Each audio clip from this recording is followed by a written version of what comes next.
Kasus KM50 harus dibawa ke pengadilan HAM. Habib Rizik, rezim ini akan berganti insya Allah. Bahwa keempat pelanggaran tadi, baik itu yang pertama unlawful killing, maupun itu yang kedua extrajudicial killing, maupun yang ketiga obstruction of justice, maupun yang keempat abuse of power, saudara, maka ini semua merupakan pelanggaran HAM. Dan bukan sembarang pelanggaran HAM, pelanggaran HAM berat. Kenapa berat? Karena tadi ada 4 norma yang dilanggar yang telah menyebabkan 6 warga sipil tidak bersalah kehilangan nyawa.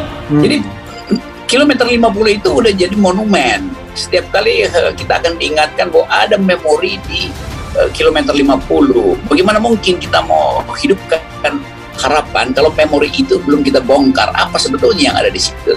Makanya kami akan berjuang kepala jadi kaki, kaki jadi kepala. Peristiwa tersebut harus dibawa ke pengadilan HAM. Tidak berhasil di rezim ini akan berganti insya Allah. Kita tetap menduga bahwa ini akan jadi black number atau black kasus yang akan ditinggalkan, dibiarkan tuh. Jadi sekali lagi prestasi Pak Jokowi akhirnya akan diingat bagian yang buruk aja, bahwa tidak bisa menyelesaikan kasus ini. Padahal ini ada causa celebre yang bahkan dunia internasional tetap menunggu keterangan dari hak dari Komnas HAM, dari keterangan resmi pemerintah tuh. Jadi semakin banyak kasus yang ditunda, semakin penundaan itu menimbulkan pengertian buruk tentang demokrasi itu. Kalau ini memang kejahatan konspiratif yang dilakukan secara sistematis oleh lembaga-lembaga tinggi negara, maka kita sebetulnya pantas untuk menuntut orang-orang ini bertanggung jawab, untuk juga mengatakan mereka ini adalah pelindung terhadap kejahatan kemanusiaan dan pembunuhan, pelanggaran HAM terhadap 6 pengawal HRS. Yang pertama itu jelas adalah Mahfud MD, kemudian Joko Widodo tadi yang sudah dikonfirmasi Mas Ahmad, kemudian Komnas HAM, kemudian juga itu DPR RI. Kenapa? Karena kita juga melaporkan ke pimpinan DPR dan juga pimpinan Komisi 3. Kemudian ada keterlibatan konspiratif juga oleh kepolisian, kejaksaan, kemudian juga ke pengadilan. Tidak dapat kita keadilan di dalam negeri, jangan putus asa. Masih bisa kita angkat ke forum-forum luar negeri, sudah. Tidak juga bisa diangkat ke luar negeri, jangan putus asa. Sampai jumpa di pengadilan akhirat. Allah tidak lalai. Allah tidak lalai. Jadi Habib Rizik siap membeberkan kabar terbaru dari mana pihaknya mengklaim telah mendapatkan mobil yang dipakai para pengawalnya sebelum peristiwa KM50 berlangsung. Rizik pun mengungkapkan bahwa apa yang terjadi pada 6 pengawalnya yang tewas merupakan pelanggaran HAM berat karena mengandung unsur unlawful killing, extrajudicial killing, obstruction of justice, dan abuse of power. Karenanya, Rizik menganggap semua yang terlibat dalam tewasnya 6 warga sipil ini harus diseret ke pengadilan HAM, bukan pengadilan biasa. Rizik dan pihaknya akan berusaha habis-habisan agar kasus ini masuk ke pengadilan HAM agar terang benderang mengenai apa yang terjadi pada 6 pengawalnya yang tewas oleh oknum aparat dan telah disebut sebagai unlawful killing. Ia pun di hadapan jamaahnya terus memberikan optimisme agar kasus ini selesai secepatnya. Kalaupun tidak, maka menurutnya kebenaran akan terungkap kapanpun itu.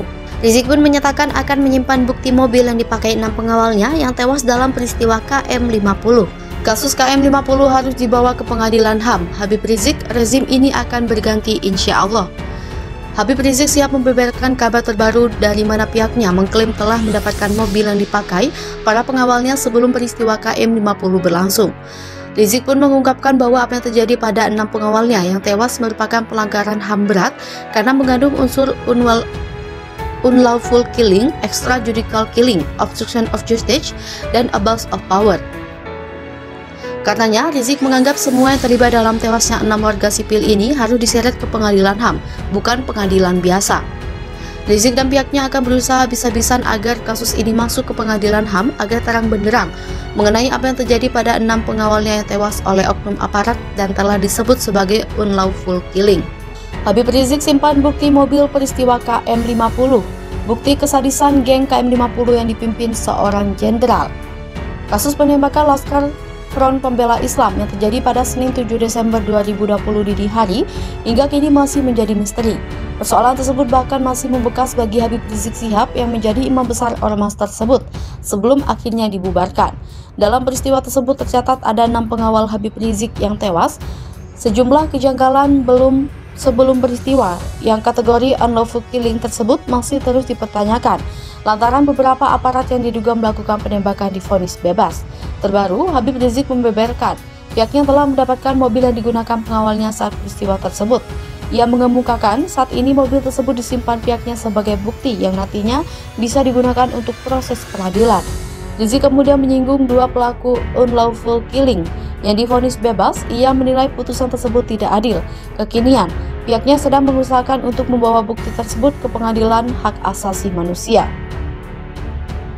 Ia juga menyampaikan mobil tersebut menjadi bukti bisu kebiadaban dan kejahatan berat yang dialami Laskar FPI.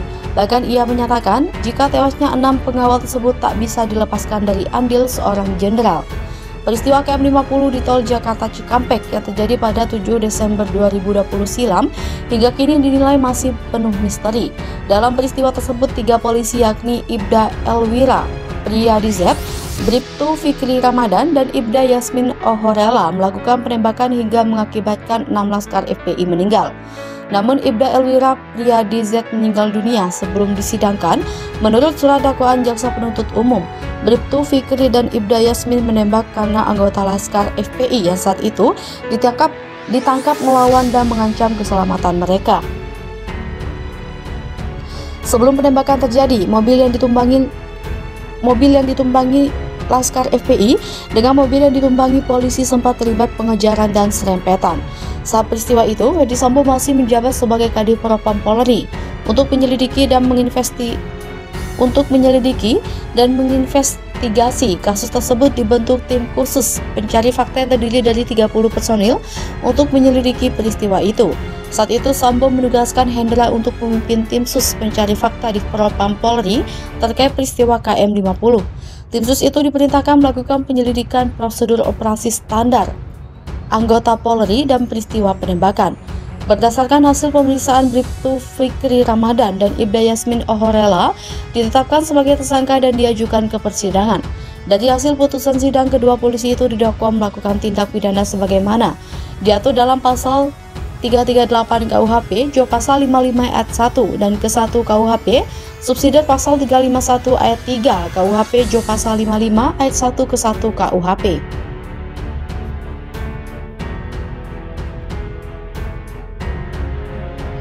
Habib Rizik Syihab teriak-teriak soal kasus KM50.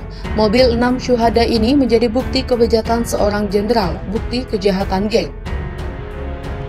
Ex-imam besar Front Pembela Islam Rizik Syihab kembali menyoroti kasus pembunuhan 6 pengawalnya di kilometer 50 tol Jakarta Cikampek pada Desember 2020 lalu.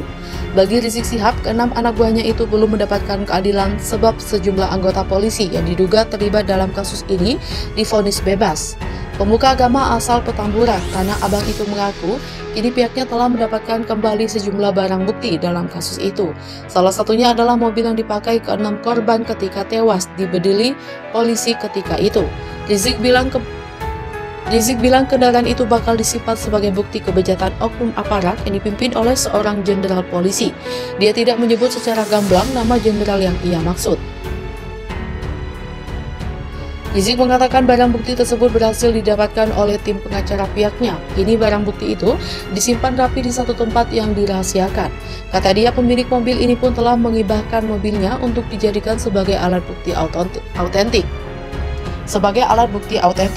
Lebih lanjut, Rizik mengatakan sekarang ini pihaknya sedang berupaya membawa kembali kasus itu untuk dibuka oleh Pengadilan Hak Asasi Manusia. Dan ketika kasus ini digelar kembali, maka barang bukti tersebut, kata dia, tidak bisa dibantah oleh siapapun.